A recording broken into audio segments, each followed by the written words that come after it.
An early evening van drive offering a valuable test in the fight against HIV and AIDS.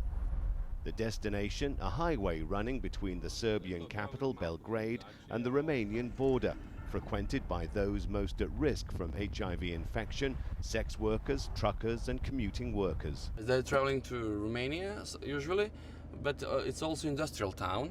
There is a lot of chemical industry, and a lot of people are fluctuating to work and back. In Serbia, we still don't have a satisfactory level of testing. And in the region, we are near the bottom of the scale when it comes to numbers of people being tested, particularly among younger and more vulnerable groups.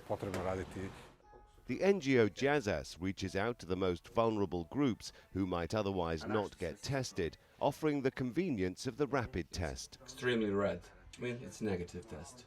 The team can then offer other services, including counselling.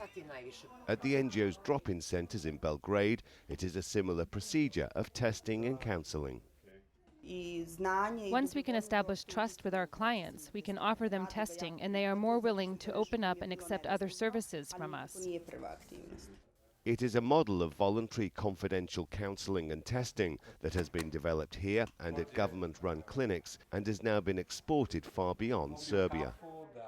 Our center was the first to adopt this practice 20 years ago, and now the model is being used in other clinics in Belgrade, as well as elsewhere in the Balkans and the Middle East.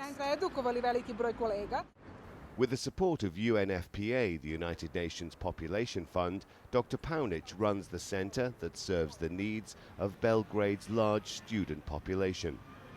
An expanding group and a priority for testing and counselling, with a full 30% of all new HIV infections being reported in the age group up to 28 years old. We have several programs trying to reach young people who are recognized within our national AIDS strategy as a vulnerable group. But still, within the school system, there aren't any awareness programs. With UNFPA support, this NGO is hoping to develop access to those schools. Back out on the highway and wrapping up their mobile clinic for another night, the team leave behind plentiful supplies of the condoms that are still one of the most reliable means of preventing the spread of HIV.